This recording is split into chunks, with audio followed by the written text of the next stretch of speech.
What is up, what is up, what is up, lovely people? Welcome back to my channel. Today we're going to be talking about yet another extravagant and an amazing book that was written in 1936 by Sir Dale Carnegie. Think about it. It is called How to Win Friends and Influence People.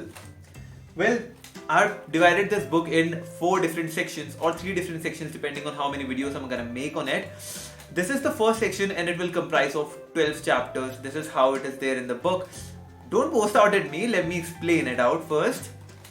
See, these chapters are really easy and are really liquid, and I have comprised the summary in a way that you're gonna be understanding it pretty easily. So let's begin with the first thing. Okay, and for the people who are listening this on Spotify, plug in your earphones, let's begin. First chapter says that you can't win an argument. What does that mean? It means that if you see that your conversation is turning out more into an argument where both of you are trying to prove your point to each other, it is highly recommended by author to take a step back and to listen what the other person is speaking and then comprehend it out what you want to speak, rather than both of you speaking at the same time or both of you wanting to just prove your points and prove the other person wrong. What this will do is it will show you more and more intellectual, and it will take the conversation a notch higher. The second chapter says how to avoid making enemies. None of us like enemies in our life, right? And here the author is not talking about the enemies whom you want to shoot or kill. He's just saying how to avoid enemies, those who do not like you when it comes to conversation 101. How to avoid making such type of enemies. First of all, do not tell them directly that they are wrong, even if they are wrong. Just go and say a sentence beautifully like, you know what, I think you are right at your point, but I think otherwise. Or say them, I think you are right at your point, but my thinking is a little bit different from what you are thinking, and then plug in your point. The 3 says that if you are wrong, then admit it. What does that mean? See, if you are wrong and then also you are stretching in an argument by saying that no, I am right and I am right, but internally you know that you have made a blunder, it is better to accept it, because that would just result into a havoc where both of you would be screaming out at each other and that conversation won't go anywhere. The 4th chapter is a drop of honey. Actually, the full saying is a drop of honey catches more flies than a gallon of gal. It means that when you're starting out a conversation, don't start off by saying any negative words. Instead, praise the person and then start the conversation. That will bring a different text and a different flavor to the conversation, and the person whom you're talking to will listen to you more and more sweetly. 5th chapter is the secret of Socrates. What is the secret of Socrates? See, if you are getting into a conversation with someone and if you want to nod their head in a yes, and if you want to make them agree on one particular point, then there is a secret there. And that is, first start off by things that both of you agree on. Ask them about the things that both of you are gonna nod ahead in yes. For example, if both of you like golf and you know this, then try on asking about it, and then when they're gonna nod their head in a yes, then slowly and gradually plug in your point. That is how you'll make sure that they're gonna nod ahead in yes when you want them to nod. 6th is the safety walls in handling complaints. The only thing that is problematic in the conversation that result out really bad is that both the parties want to speak. Instead, as I told you in the first point, let the other person speak first. Let him out what is there in him. And why, after analyzing his points, after analyzing what he wants to say, let out your thing. That is how a sweet and a great conversation follows, and it is a high chance that that guy or girl will listen to you more and more. The 7th chapter is really very useful if you're not getting a cooperation from a mob or a couple of people, or if you're not getting cooperation at all.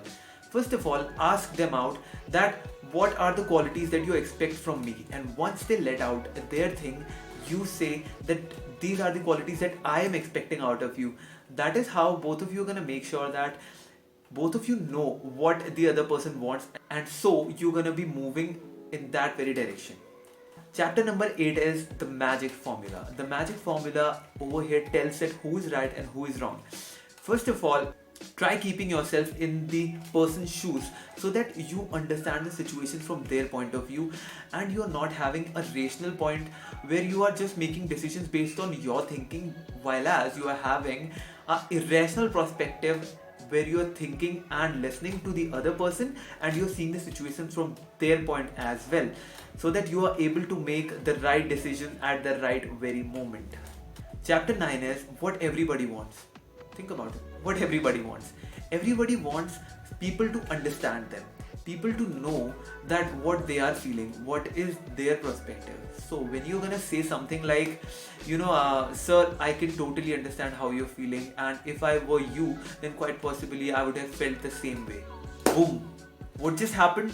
You just crossed the bridge that was lying in between both of you, and you have just created a bond where both of you are understanding each other.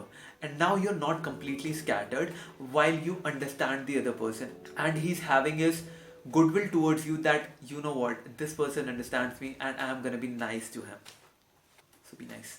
The 10th chapter is an appeal that everyone likes. What is that appeal? That appeal is the appeal of praising. Praise the people around you. Praise them by saying that you seem really sincere, you seem really honest, you seem really truthful. And when you're going to use words like that, it will trigger a nerve in their brain, while they will think that this guy has praised me for the good qualities that I have had, so I'm going to be good and I'm going to be nice to him in return. And that is how you can plug in your line of proposal. Being brainy.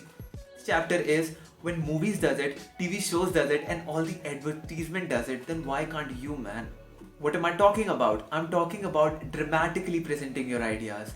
See, you might have heard about the jingles like washing powder Nirma or Tata Sky or any other jingle, for that very instance.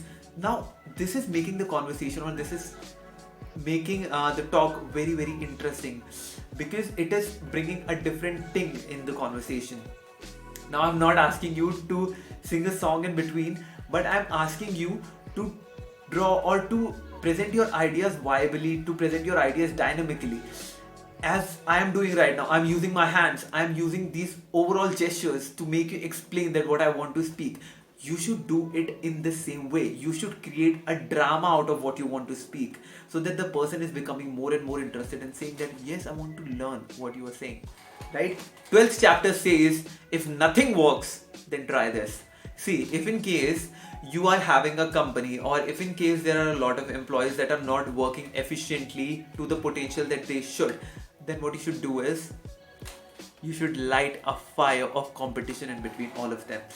Now, this has been happening all over the place, all over the world since a long time. Like, consider students. If there is a competition in between students, they will perform to its optimum level and show them the final result that they're gonna get. That is how we'll make sure that they will do the max out of them.